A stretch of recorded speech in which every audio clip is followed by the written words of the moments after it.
अस्सलाम वालेकुम स्टूडेंट्स, कैसे हैं आप?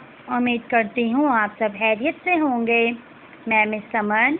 आज हम अपने क्लास 7 लेक्चर नंबर 3 रिवीजन में जनरल साइंस के पढ़ेंगे लास्ट 2 चैप्टर्स के शॉर्ट क्वेश्चन आंसर्स के बारे में। So the second last chapter का क्वेश्चन नंबर 1 है हमारे पास। Why do we use cooking pots made of metals? क्यों इस्तेमाल किए जाते हैं cooking pots made of metals के बनाए हुए कुकिंग पॉट्स क्यों इस्तेमाल किए जाते हैं? We use cooking pots which are made of metals because they conduct heat quickly.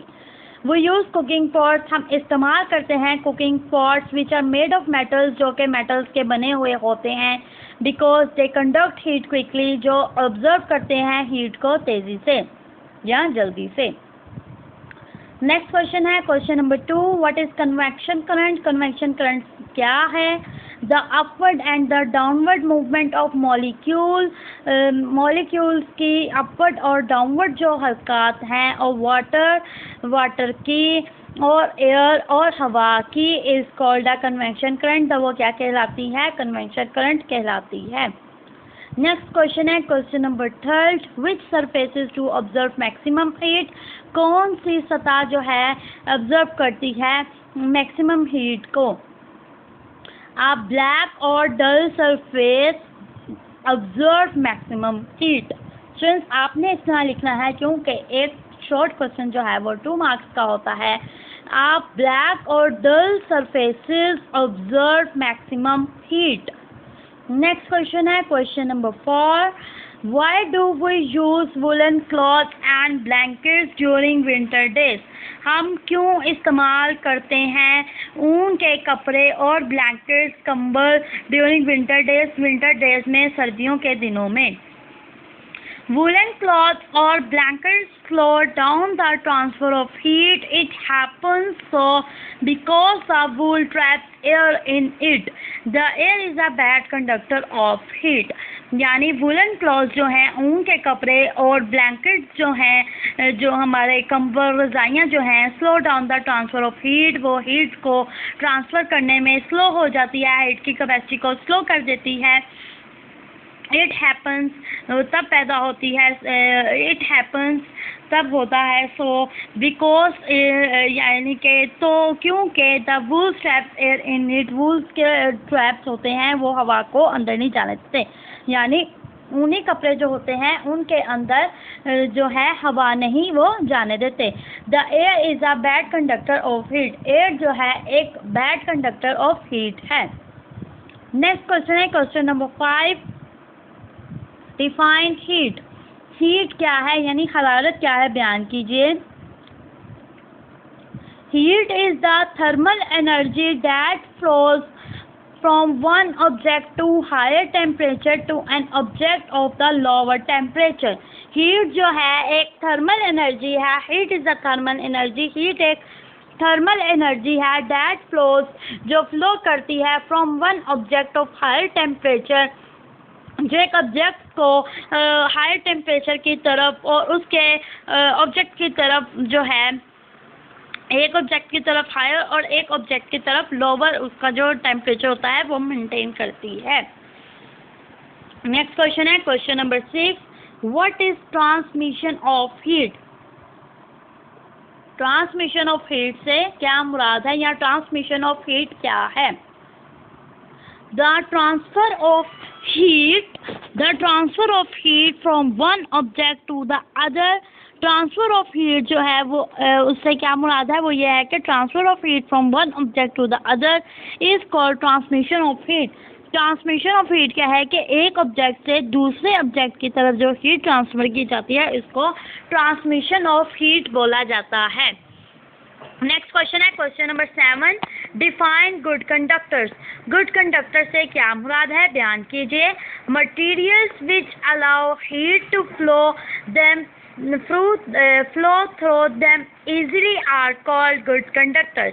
Materials which जो allow करते हैं heat को flow करने के लिए easily are called good conductors, जो कहलाते हैं good conductors.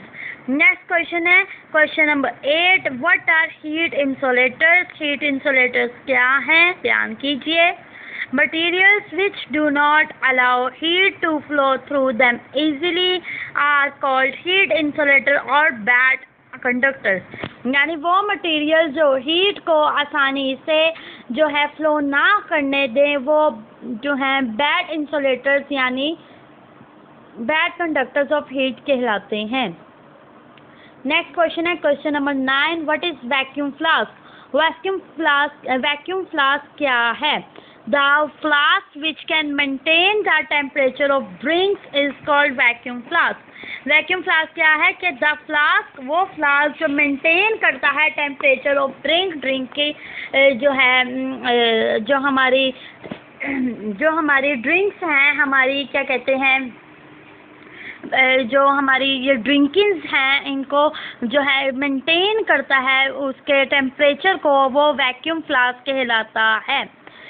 नेक्स्ट क्वेश्चन है question number 10. Right 3 ways of heat transfer. Heat transfer के 3 तरीके बताइए. Number 1 conduction, number 2 convection, number 3 radiation. कौन कौन से हैं? कंडक्शन, कन्वेक्शन और रेडिएशन. नेक्स्ट है हमारे पास नेक्स्ट लास्ट चैप्टर का question number 1 is define refraction. Refraction से क्या मुराद है? बयान कीजिए. One light passes from one transparent medium to another, it bends.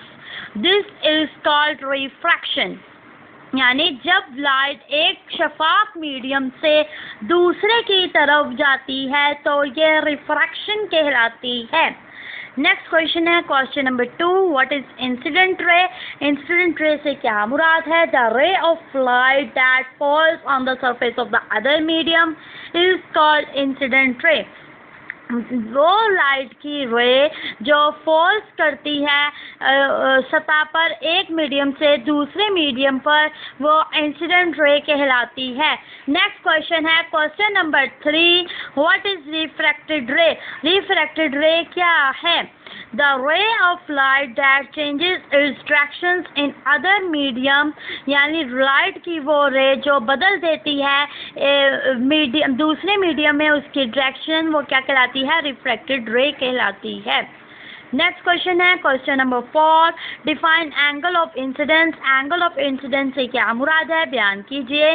The angle between the normal and incident ray, वो एंगल जो क्या कहते हैं बिटवीन होता है नॉर्मल एंड इंसिडेंट रे के, वो एंगल ऑफ इंसिडेंस कहलाता है. नेक्स्ट है question number 5. Define angle of refraction. Angle of incidence हमने पढ़ा था, अब है एंगल ऑफ रिफ्रैक्शन क्या है? The angle between the normal and the refracted rays is called angle of refraction. यानी वो एंगल जो नॉर्मल और रिफ्रैक्टेड रे के दरमियान हो, वो एंगल ऑफ रिफ्रैक्शन कहलाता है. नेक्स्ट क्वेश्चन है question number 6. Write the formula of refractive index. Refractive index का फॉर्मूला लिखना है. Refractive index is equal to speed of light in vacuum. जो वैक्यूम में लाइट की स्पीड है वो divided by speed of light in medium. जो medium में लाइट की स्पीड है वो. नेक्स्ट है question number 7. Define critical angle. Critical angle से क्या मुराद है? बयान कीजिए, वजाहत कीजिए. The angle of incidence for which the angle of refraction is 90 degree is called critical angle. यानी वो एंगल जो the angle of इंसिडेंट का वो angle for which the angle of refraction, जो angle of refraction को 90 degree पे बना दे, वो critical angle कहलाता है. नेक्स्ट क्वेश्चन है question number 8. Right the critical angle for water and glass. वो क्रिटिकल एंगल पानी का और ग्लास का बताना है. वाटर का क्रिटिकल एंगल जो होगा वो 49 डिग्री होगा. ग्लास का जो क्रिटिकल एंगल होगा वो 42 डिग्री सेंटीग्रेड होगा. नेक्स्ट क्वेश्चन है question number 9, define spectrum. Define spectrum, spectrum से क्या मुराद है, वजाहत कीजिए। The band of 7 colours obtained is called spectrums, यानी 7 रंगों को जो बैंड है वो ऑब्टेन करता है। जब जो एक बैंड है 7 रंगों का वो ऑब्टेन हो जाता है तो उसको स्पेक्ट्रम बोलते हैं। नेक्स्ट है question number 10, right the combination of different colours. Different colour का मजमुआ हमने बनाना है, कॉम्बिनेशन बनाना है। स्टूडेंट्स यहाँ पे सिलेबस मिस्टेक है, यहाँ पे ब्लू प्लस ग्रीन नहीं आएगा, उसकी जगह आएगा red, RED red. Red plus green को जब उनको कंबाइन कर दिया जाएगा तो उनका जो कॉम्बिनेशन है वो येलो कलर को क्रिएट करेगा। जब आप रेड और ग्रीन कलर को मिक्स कर देंगे तो वो येलो कलर का शेड बन जाएगा। नेक्स्ट, जब आप रेड प्लस ब्लू को जो है उसको मिला देंगे, उसको मिक्स कर देंगे तो केयॉन कलर बन जाएगा। नंबर 3, जब आप ब्लू प्लस ग्रीन कलर को मिक्सअप कर देंगे, उसको कंबाइन कर देंगे तो मैजेंडा कलर आपका एक बन जाएगा। तो स्टूडेंट्स, ये थे हमारे रिवीजन लेक्चर्स। आपने इसको अच्छे से रिव्यू करना है और इसका आपको पेपर भी बहुत अच्छे से सॉल्व करना होगा। कतई ऐसा नहीं है कि जो आपको रिवीजन लेक्चर्स में बताया गया है सिर्फ और सिर्फ उसी का ही पेपर आएगा, ये इस सोच में मत रहिएगा। स्टूडेंट्स, आपको फुल फर्स्ट सेमेस्टर का जो सिलेबस है उसमें से पेपर आना है। पेपर पैटर्न कुछ इस तरह है कि आपको 50 मार्क्स का पेपर दिया जाएगा जो कि 25 MCQs की सूरत में होगा। एक MCQ 2 मार्क्स का होगा। आपने इसको अच्छे से तैयार करना है और स्टूडेंट्स इसका टाइम भी बहुत लिमिटेड होगा। आपने इसको बहुत ध्यान से बहुत अच्छे से सॉल्व करना है। Very best of luck students. अल्लाह हाफिज़, टेक केयर।